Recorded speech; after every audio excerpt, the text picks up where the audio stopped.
I'm Breanna Morello, filling in for my good friend Jesse Kelly tonight. There's so much to dive into in regards to the acting Secret Service director testifying in regards to the attempted assassination attempt on President Trump. You're not going to want to miss tonight's show.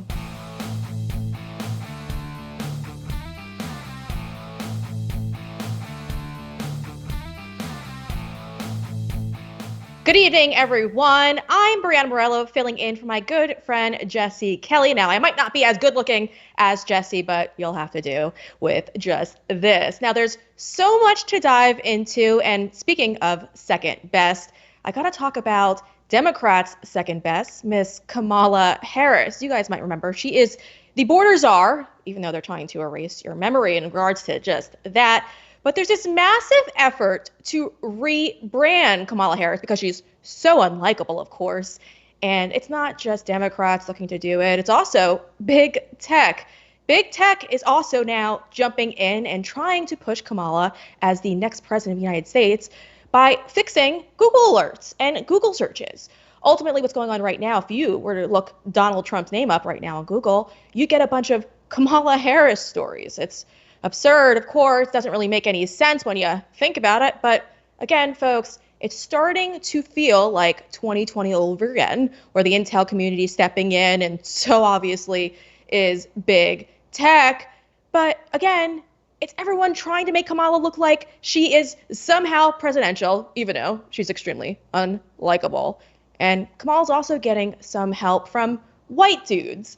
Yesterday, I had the unfortunate pleasure of diving into the White Dudes for Harris meeting. Now, it was supposed to be a Zoom meeting, and I was hoping that I'd be able to jump in and ask some questions, but unfortunately, I wasn't able to do so. But thousands of white dudes jumped in on this call, and let's just say it gave off massive, massive beta vibes. Take a listen. I'm white, I'm a dude, and I'm for Harris. Over the last few years, I've been thinking a lot about men. I'm not sure if you guys can recall that feeling you had on the night of Tuesday, November 8th, 2016. I stood over my kid's bed and I wept. White nationalists in MAGA, they want to speak for you specifically as white men. In the marginalized communities that educate me every single day, that this is a constant education for all of us. Kamala is carrying on her shoulders 248 years of pain, of agony, of hope, of frustration. And no matter how high she jumps, no matter how many degrees she has, no matter how good her grades are, she's never good enough because they're always moving the line. What a variety of whiteness we have here. It's like a rainbow of beige. But man, I am scared to death of what the future could look like if we go back to another Trump administration, one that truly left working construction white men behind. You've seen it with congressional leaders who have called Vice President Harris a DEI candidate. Of course, men are also more free in a country where we have a president who stands up for things like access to abortion care. Let's be clear about who Donald Trump and J.D. Vance are. Donald Trump is a 34-time convicted felon, an adjudicated rapist, and a congenital liar. He's a fraud. And J.D. Vance is his mini-me. I even created my own cognitive test that describes the two of them. Sofa, dolphin, shark, cats, convict. Real men respect women, their decisions, their careers. And it's pretty clear that Donald Trump and J.D. Vance don't. A woman president, man. How exciting. If there is a God, she's a terrible writer. One day, we all will be asked what we did to stop this MAGA movement. What will your answer be? Well, I spent 3 hours last night listening to that entire meeting, so you didn't have to. So just appreciate the fact that you only got a 2-minute shortcut of what actually unraveled. It was embarrassing, folks. It was disgusting. It was brainwashing. That's the best way to describe it. It felt like a re-education camp if Democrats got their way and forced us all to attend. But it's not just white men who are supposedly standing with Kamala Harris. It's also white women who feel like now is the best time to step up to the plate and, well, I guess have to lead Kamala Harris, a woman of color, to the White House. Take a listen. Ariel Fodor, affectionately known as Mrs. Frazzle, to her combined audience of over 1.5 million followers, is here to help gentle parent us through this election. Thank you. Hi, everybody. I am so honored to speak today. I am like shaking to just be among such incredible company. We are here because, as if you were here earlier, you've heard BIPOC women have tapped us in as white women to step up, listen, and get involved this election season. As white women, we need to use our privilege to make positive changes. Ugh. Yeah, that's pretty bad. But, you know, women need someone with some cojones to lead the way. And so thankfully they had this dude up there for the white women for Harris helping do just that. You guys, it's an absolute mess. It really, really is. This spin to push Kamala as a legitimate candidate is horrible. Now, as many of you guys know, Kamala Harris, literally her only experience in life is being an absolute failure. And we have a ton of proof of just that. Now, she's trying to rewrite history, of course, and so is her campaign by pretending like she was never the border czar. But we all know she was. Even the mainstream media called her the border czar. But now they want you to think that it's just the right-wingers who are calling her the border czar because, well, the border is an absolute mess right now. And so we have to go back and take a look back and listen to the corporate media telling you, the American people, who was really in charge of the border mess. Take a listen. Quote unquote border czar. Vice President Harris was not a border czar. Meantime, Vice President and border czar Kamala Harris facing some backlash. What he said about Harris and immigration was not true. She was never appointed border czar. And this will be her first visit to the U.S.-Mexico border region since she was appointed as the border czar by President Biden. People are going to have to counter the misinformation. You already hear folks talking about the border czar. She wasn't the border czar. President Biden tapped Kamala Harris, Vice President Kamala Harris, to be the border czar. Now, she wasn't the border czar. That's what Republicans labeled her. They were very critical of Kamala Harris, especially in her role as border czar. Now what she's up against is folks lying about her border record, calling her a border czar. Kamala Harris, who was appointed as the border czar. The Biden team didn't declare her the border czar. They wanted her to work on kind of the root causes of immigration. There has been so much criticism against Kamala Harris. You know, she was the border czar. Calling her sort of the border czar, which wasn't necessarily the case. So the border, if they weren't planning to address it in a major way, do not make her your border czar. She met with some of the Northern Triangle countries, but nothing has effectively changed. So, just for the record, guys, Kamala Harris was put in charge of the border, but because, well, Democrats intentionally made it a mess, because they wanted millions of unknown aliens to enter our country, they're now backpedaling because they know even Democrats are ticked off with what's going on right now at our southern border. It's an absolute mess. And when they sit here and they lie to you and they gaslight you into thinking that Kamala Harris wasn't in charge of the border crisis, I've got plenty of evidence that that is completely false. Thousands of Americans were victimized by everything that's going on right now with our open border policy. Millions are now going to have to pay the ultimate price in regards to higher taxes. Maybe you've got kids in school who are going to lose out on resources because people who are not paying their fair share into property taxes are now going to be putting their children in your schools. I mean, there's so many angles to touch upon this, but the crime is really the infuriating part in all of this. Illegal aliens who break into our country are committing a crime as soon as they illegally cross into the U.S. Now, people like Kamala Harris will pretend like that's not the case. But our country specifically has ports of entries that they are supposed to enter into if they are looking to so-called claim asylum. But none of them really have asylum claims. They're just looking for a free-for-all. And Democrats will tell you, no, that's not the case. But it is the case. Democrats are just looking ahead, and they see this as their future voter base. Kamala Harris is ready for her future voters to come pouring into the United States. She has even promised amnesty, as absurd as it is. Take a listen. I intend to fight for a state that has the largest number of immigrants, documented and undocumented, of any state in this country, and do everything we can to bring them justice and dignity and fairness under the law and pass comprehensive immigration reform. Bring them out from under the shadows. Bring them out from under the shadows. Those are her new voters she's talking about.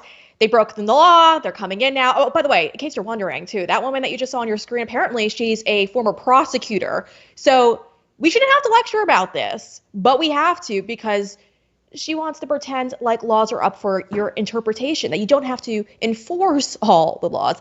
That's the new rules from the Biden regime. The only ones who have to comply with laws are their political opposition, and not those who are now coming into our country who are going to be their future voter base. Democrats know what's going on here. They're looking ahead because they know they've lost the trust of the American people. So many Americans are outraged as to what's going on in this country right now, and so they're flipping. They are now looking for alternatives when it comes to representation. And so Democrats, well, they see right through it. And they're calling their new voter base in from third world countries. They've been signaling this for quite some time now, and it's disturbing, it's heartbreaking, because we're watching our own country completely crumble. And that's exactly what's going on here. Democrats from all over the country are actually waking up. Their voters is what I'm specifically talking about right now. Their voters are infuriated. And it's thanks to Texas Governor Greg Abbott, I have to say. Greg Abbott has been the one flooding these blue cities with these illegal migrants. And so these liberal voters can no longer pretend like it's racist to want to protect your home, protect your country. It's not racist. Democrats are starting to wake up. Their voters are starting to wake up. And Kamala Harris is in a lot of trouble. And that's why you see the mainstream media and big tech trying to rewrite history as if Kamala was never an issue, as if Kamala was a backer of the actual laws that are currently on our books. Kamala Harris is a Marxist. There is no other way to look at this. This woman will destroy this country. So many are focused on the superficial factors of Kamala Harris, like Kamala Harris being a woman who has maybe slept her way to the top. But let me tell you something, folks. This woman is a threat. Joe Biden ran a political campaign from the basement and somehow was able to maneuver his way into the White House.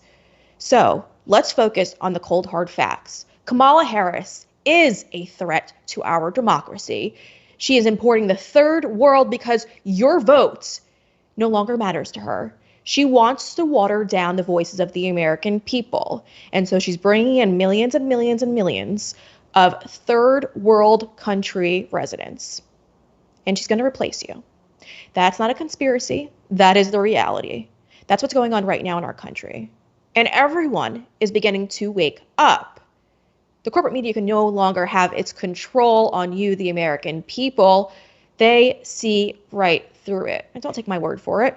Just take a look at their ratings.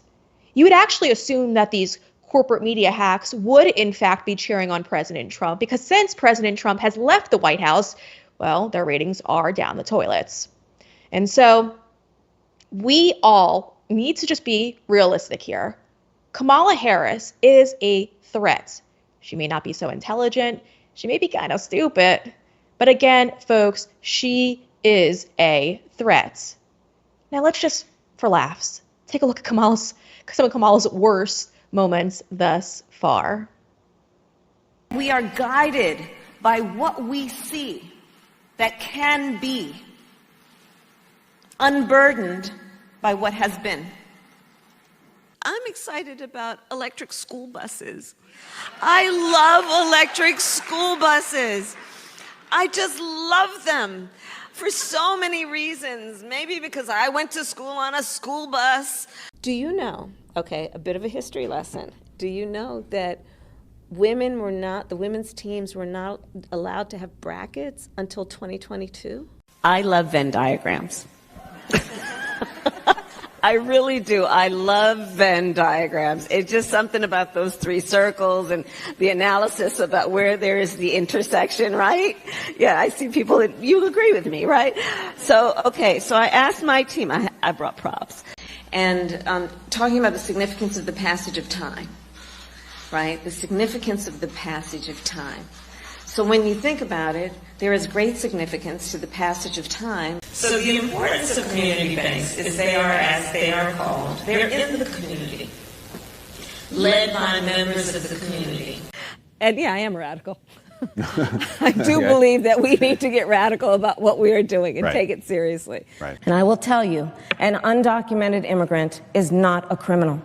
So Ukraine is a country in Europe. It exists next to another country called Russia. Russia is a bigger country. Russia is a powerful country. It is outdated, it is wrong-headed thinking to think that the only way you're going to get communities to be safe is to put more police officers on the street. I am Kamala Harris. My pronouns are she and her. I am a woman sitting at the table wearing a blue suit.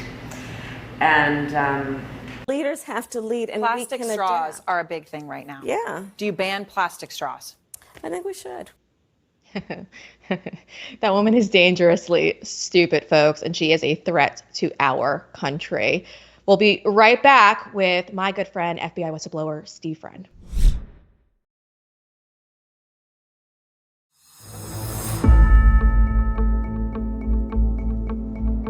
One of my first actions as acting director was traveling to the Butler Farm Show site to better understand how our protection failed. I went to the roof of the AGR building where the assailant fired shots, and I laid in a prone position to evaluate his line of sight. What I saw made me ashamed. As a career law enforcement officer and a 25-year veteran with the Secret Service, I cannot defend why that roof was not better secured. Yeah, there's a lot of shame to go around these days in regards to several federal agencies. I am Breanna Morello, filling in for my good friend Jesse Kelly. Man, you guys missed it today. There was some great testimony given on the Hill earlier today. Now, interesting enough, what you just saw there is the new acting Secret Service Director, Rowe. Ultimately, he is out here giving testimony in regards to, well, the multiple failures that Secret Service has conducted over you could just talk about the assassination attempt alone, but even after the assassination attempt, their failure to be transparent with the American people. Now, ultimately, they did admit to several failures in regards to, maybe just not properly having enough air support to protect the president, not pulling the president off the stage when there was a threat that was acknowledged by several law enforcement agencies. They also claim that they didn't know that the shooter, Secret Service specifically, did not know there was a shooter on the roof with a gun, even though we have text message proof that several law enforcement agencies were well aware of this individual 90 minutes before the shooting actually took place, which is awful to consider. Now, also, we learned that Secret Service did not archive or record any of their communications from that day. Now, they claim that that has since changed moving forward. There's new policies that they look to conduct. But it wasn't just Secret Service speaking to the Homeland Security Committee in the Senate. It was also the FBI Deputy Director. And joining me now to kind of react to all of these failures is my good friend, FBI whistleblower Steve Friend. He is an author. He's also a senior fellow for the Center for Renewing America. Steve, thank you for joining me. I want to wish you first a happy National Whistleblower Protection Day. I know our favorite members in Congress were wishing you and Garrett O'Boyle the very best. I want to make sure I extend my well wishes as well. But I wanted to dive into this, Steve, because it was awful what we just saw play out in the Senate. Ultimately, Secret Service is admitting that they failed, but there were so many lies told, and now they're forced to fess up. We only really know about this, though, of course, because local law enforcement agencies are the ones who are throwing them under the bus because the federal government tried throwing those agencies under the bus. So what do you make so far of everything that we're learning through the testimony? And can we really trust the Secret Service and the FBI to be transparent with the American people right now? Oh, we can never trust any sort of federal law enforcement agency to be fully forthright and transparent with the American people. Look, they're even called out about this. It's a black hole whenever they go to whenever they conduct their investigations. They can't reveal sources and methods. They can't discuss an ongoing investigation. And even today, you have Paula Bates saying how they're going to investigate this matter as a domestic terrorism issue. Well, what could be the reason for that? Could there already have been a domestic terrorism investigation opened on this shooter? Or if not, they just opened one up and made it classified. So they can't discuss that going forward. It's always an effort to cover this up. And thank goodness these local cops here are doing what we saw from the House Judiciary Committee recently, and they've lost faith as well in these federal law enforcement agencies, particularly the FBI and Secret Service, and they're going to refuse to be thrown under the bus for these failures. There was a siloing of communications. Yes, the local cops knew about this, but the Secret Service didn't. It took them over an hour to learn that information. That falls completely at the feet of the Secret Service, and they need to be held fully accountable, particularly with the upcoming funding battle. Yeah, and it's hard to believe that no one's been fired. I mean, we're way past 2 weeks out of this, and not a single person has been fired. We only have the resignation of the former director, but again, she willingly stepped away. Nobody fired her, and it really doesn't give us anything of substance at this point. It doesn't bring us any accountability because now she's on the way out, so we've got to kind of deal with a new director who's just the acting director. And all it does is just add to the mess. But speaking of messes, I mean, last week we saw FBI Director Christopher Wray testifying in front of Congress, and he was literally fueling conspiracy theories by assuming or trying to say or suggest that President Trump may have not actually been shot in the head by a bullet. Take a listen. I think with respect to former President Trump, there's some question about whether or not it's a bullet or shrapnel that hit his ear.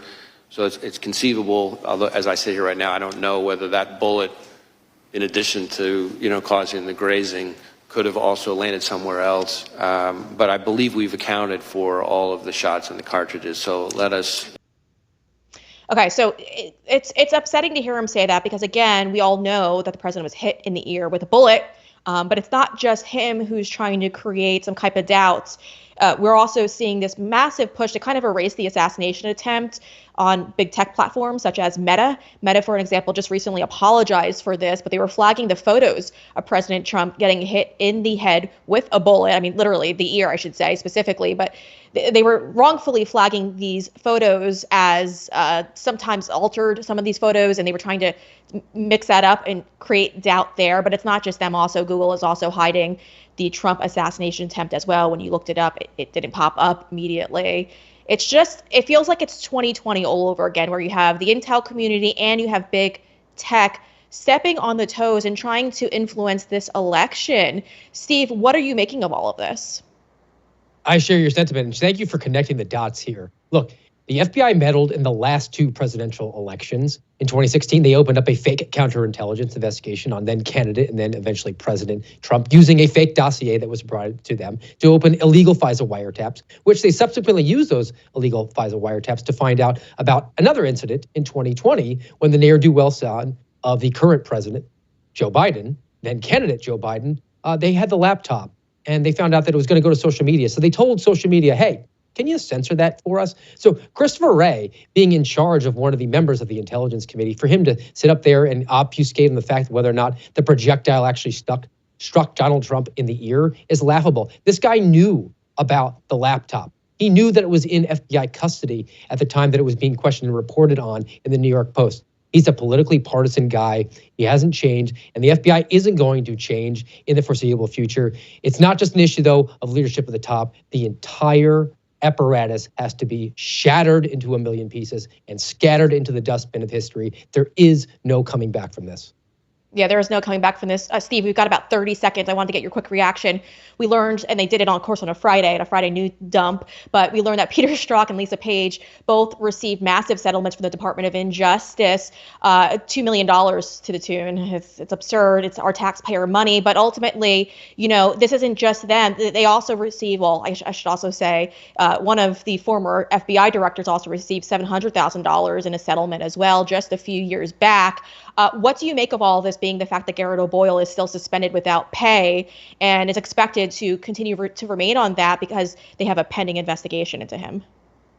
Well, they were good and faithful servants to the regime. They did what was asked. They just followed orders, or they were fully partisan in it. Either way, I don't care. They did not deserve this. And guys like Garrett O'Boyle still on the hook after 22 months of not being paid. Marcus Allen, after reaching a settlement after 27 months, still has not been paid. There is not anything objectively good about the FBI. Again, shatter and scatter. Yeah. I tend to agree with you, Steve Friend. Thank you so much for your time. We appreciate it. Thanks. Up next, Raw Egg Nationalist joins me to detail how he was just recently doxxed. You won't believe it.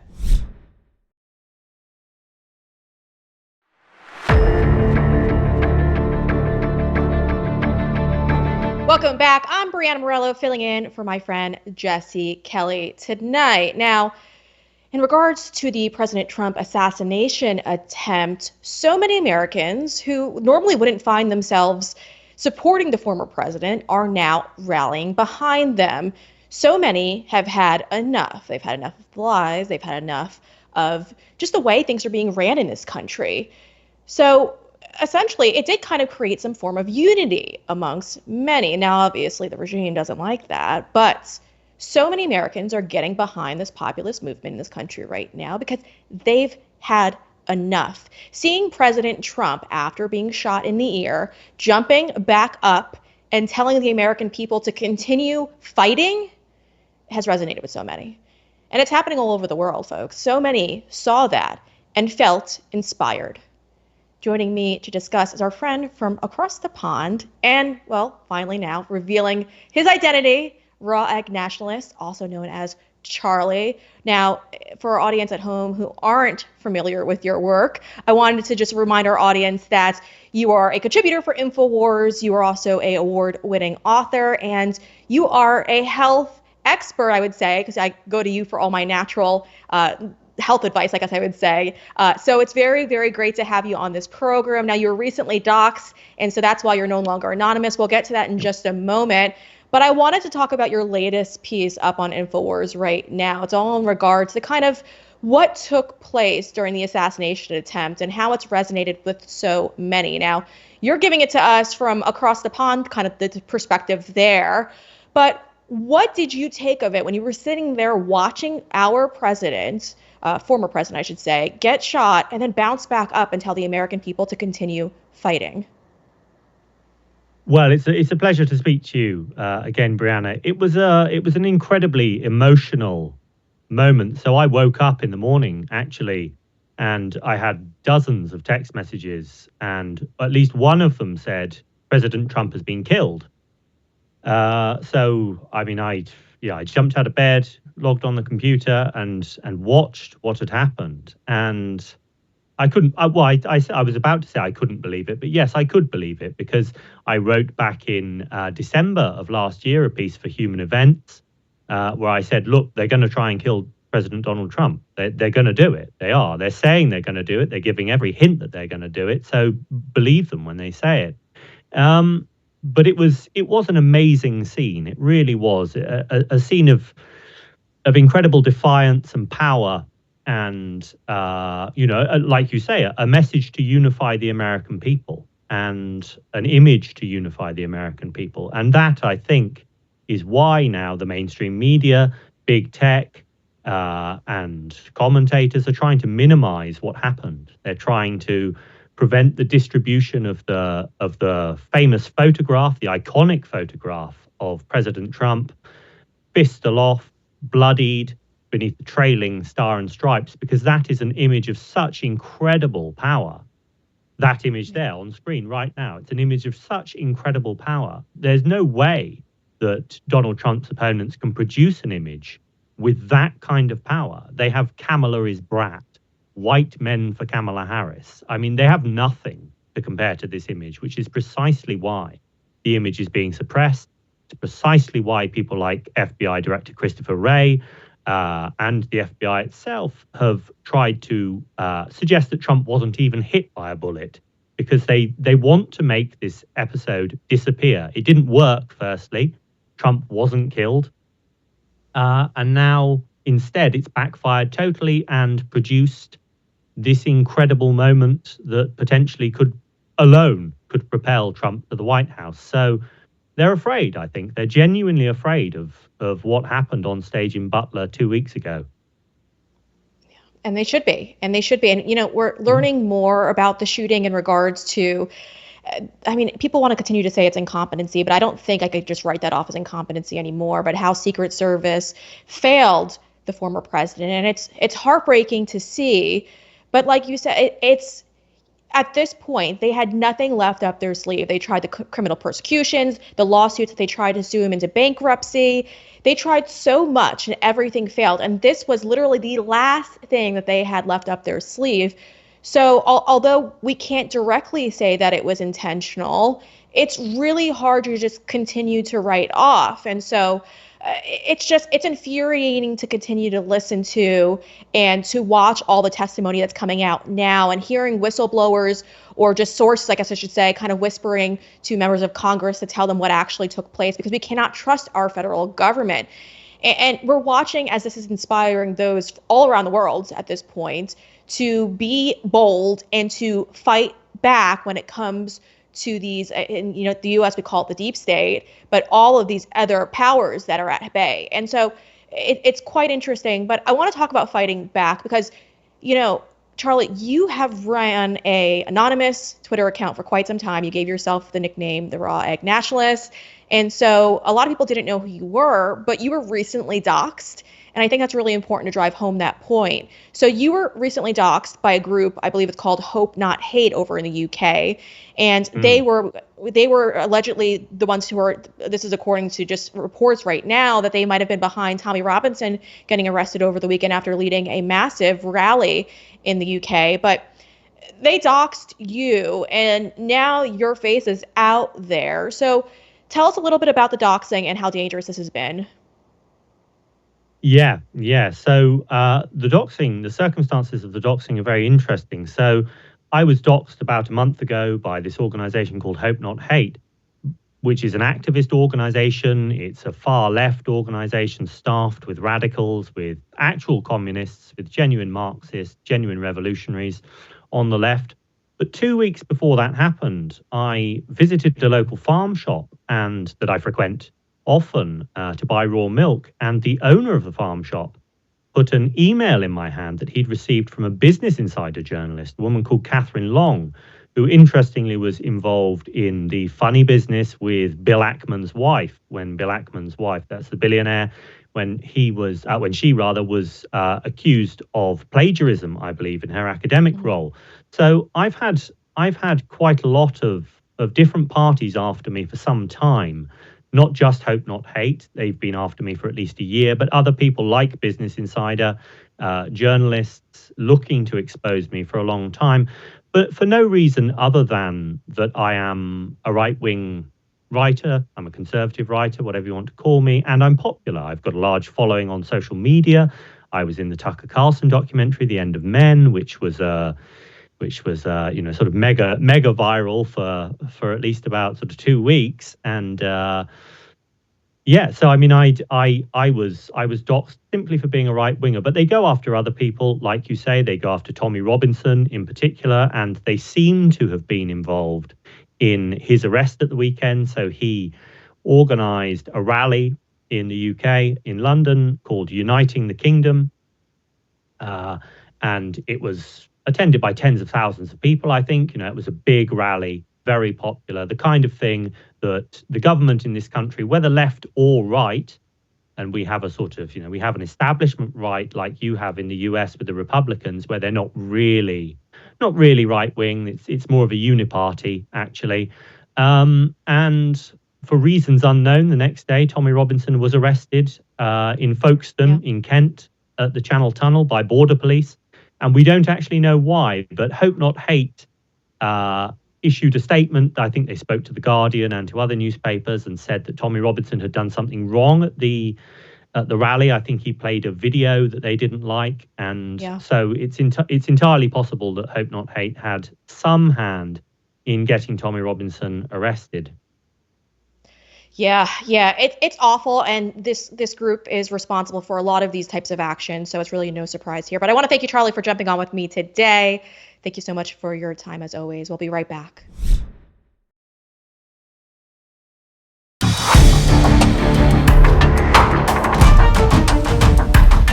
Heartbreaking news from our friends across the pond. There was a fatal stabbing involving children, sadly. 3 young girls were fatally stabbed. Now, the incident sadly also took place during a Taylor Swift theme party. It's a heartbreaking story that's grabbing national headlines. But the suspect is something that I was kind of curious about. I wanted to know who was the individual being accused of going after these innocent children. And of course, it is no surprise, is somebody who I guess is a native would be the best way to describe it. The individual who's being accused, well, his parents come from Rwanda. And joining me to discuss all of this, of course, is Father Kelvin Robinson. Father, thank you for joining us. I wanted to get your take on all of this because yet again, we're seeing another stabbing take place in the UK.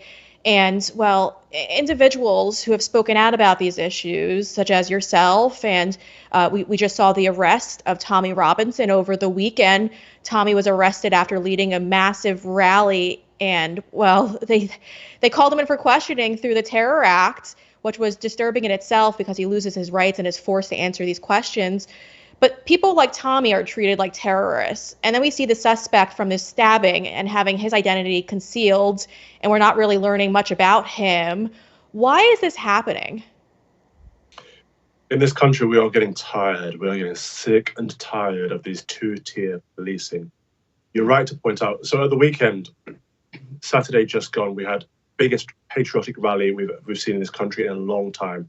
Tommy Robinson headlined it. Lawrence Fox headlined it. I helped organize it. Unfortunately, I couldn't be there in person because I was at Turning Point USA, which was pre-arranged. But this was a time for patriots to come together in celebration of our country. There was live music. There were inspiring speakers. It was more of a festival than a rally, actually, because people are sick and tired of hearing our country being talked down all the time. We're sick and tired of politicians degrading us. We want to say we are British. And we are proud. And it's not like pride is in the pride celebrations where they're all down in the streets being degenerate and thwarting themselves and exposing themselves. It's the opposite of that. It's pride in being civil, pride in being a great nation again. Make England great again could be the tagline. But yes, you're right. After leaving this event, Tommy was cornered in the Channel Tunnel, so between England and France, and taken under the Terrorism Act, which of course is an abuse of power because the Terrorism Act was put in place to prevent terrorism. The clue is in the name, but the police use these acts on purpose because they don't have to abide by your civil rights. And this meant that if they wanted to, they could have kept Tommy in custody for longer than the 24 hours statutory period. They could have kept him in for questioning pretty much indefinitely if they chose to. They've also tried to force him to give his password for his phone and things like this. It is an abuse of power because Tommy's a patriot. Now, flip to the other side, flip to the day after, a couple of days after this event, we've had one of the worst incidents of a stabbing we've seen in a long time. 3 girls, a 6-year-old, a 7-year-old, and a 9-year-old, BB Elsie and Alice, bless them. God rest their souls, were attacked with knives amongst many, many children. I believe there are still 5 who are in hospital with serious conditions, and we are praying for them to come through. But they were attacked, and the assailant seems to be protected by the system. I'm hearing multiple different stories here. I'm hearing that the MI6 were aware of this chap. I'm hearing that he was a foreign native. I'm hearing that he was born in Wales. I'm hearing that his parents moved over when he was 6 years old. I'm hearing all different kinds of stories, but why am I not hearing the truth? Why are the police not releasing the information of this attacker and saying, this is who he is, we knew him or we did not know him, he was born here or he wasn't born here? All we seem to know is that he is ethnically African. We don't know if he was born in Africa or born in the United Kingdom. We know he is ethnically African. His parents are Rwandan, and that's pretty much all we officially know. Everything else is speculation. It's a great shame that the police can clamp down on British patriots, but at the same time protect potential immigrants who are attacking British subjects and British young children. It's horrible, Breanna. Thank you so much, Father Kelvin Robinson, for joining us. I want to remind our audience that Kelvin does have an incredible Substack you could go check out. It's kelvinrobinson.com. We'll be right back.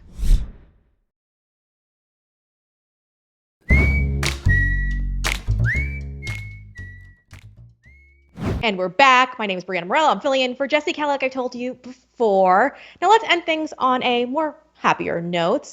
Let's bring in a crazy cat lady to give us a good laugh. I am a childless cat woman, but I'm happy. Bring laughter on, you know? Say to Vance. Yeah, what is your message to Vance? You're gonna have to use the message. don't mess with childless cat ladies. Have you always been this enthusiastic about politics, or is this new?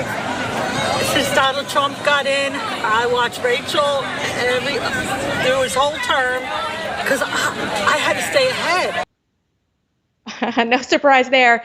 Obviously, she's a cat lady, but she's also a Rachel Maddow's fan. And so, well, go figure. That's what we kind of figured the typical Kamala Harris voter looks like. That does it for me tonight. Thank you guys for jumping on. It was good keeping Jesse Kelly's seat warm. We'll see you again here tomorrow evening.